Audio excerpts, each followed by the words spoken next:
بسم اللہ الرحمن الرحیم۔ آج کا عنوان برصغیر کی پہلی مسلمان حکمران خاتون رضیہ سلطانہ۔ ناظرین، آج ہم آپ کو لیے چلتے ہیں برصغیر کی اس تاریخ میں جہاں ایک عورت نے تمام روایات کو توڑتے ہوئے حکمرانی کا تاج اپنے سر پر سجایا۔ یہ کہانی ہے دہلی سلطنت کی پہلی اور واحد مسلم خاتون حکمران رضیہ سلطانہ کی، جو نہ صرف ایک بہادر خاتون تھی بلکہ عدل و انصاف کی علامت بھی سمجھی جاتی تھیں۔ ابتدائی زندگی اور پس منظر۔ رضیہ سلطانہ 1205 عیسوی میں دہلی کے بادشاہ شمس الدین التمش کے گھر پیدا ہوئیں۔ التمش غلام خاندان کے سب سے طاقتور حکمرانوں میں شمار ہوتے ہیں۔ رضیہ کی تعلیم و تربیت خاص طور پر شاہانہ انداز میں ہوئی۔ وہ عربی، فارسی اور ترک زبان پر عبور رکھتی تھی۔ گھوڑ سواری، تیر اندازی، تلوار بازی اور جنگی حکمت عملی میں بھی مہارت رکھتی تھیں۔ التمش اپنی اولاد میں سب سے زیادہ صلاحیت رضیہ سلطانہ میں دیکھتے تھے۔ یہی وجہ تھی کہ انہوں نے اپنی زندگی میں ہی رضیہ کو اپنی جانشین قرار دے دیا تھا۔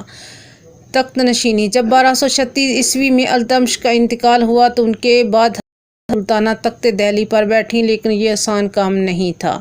درباری امراء اور اشرافیہ ایک عورت کو حکمران تسلیم کرنے کے لیے تیار نہ تھے۔ ابتدا میں رضیہ کے بھائی رکن الدین فیروز کو تخت پر بٹھایا گیا، مگر اس کی نااہلی اور عوامی نفرت کے بعد رضیہ سلطانہ کو بادشاہت سنبھالنی پڑی۔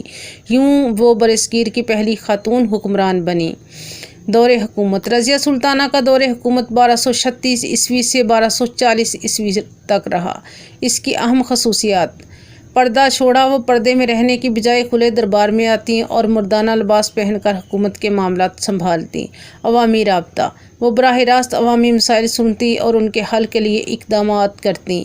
فوجی قیادت۔ رضیہ سلطانہ گھوڑے پر سوار ہو کر فوج کی قیادت بھی کرتی تھیں، یہاں تک کہ میدان جنگ میں بھی شریک ہوتیں۔ عدل و انصاف۔ ان کے فیصلے منصفانہ اور شریعت کے مطابق سمجھے جاتے تھے۔ عوام انہیں انصاف پسند حکمران کے طور پر یاد کرتے تھے۔ رضیہ سلطانہ کی سب سے بڑی مشکل یہی تھی کہ وہ ایک عورت تھیں اور اس دور میں عورت کا حکمران بننا امراء کو کسی صورت قبول نہ تھا۔ درباری سرداروں نے بار بار ان کے خلاف سازشیں کی۔ ان کے ایک وفادار افسر جمال الدین سردار کے ساتھ قربت کو بھی مخالفین نے بہانہ بنا کر ان کے خلاف فتنہ کھڑا کر دیا۔ ترک سرداروں نے بغاوتیں شروع کر دیں اور سلطنت کو غیر مستحکم کرنے کی کوشش کی۔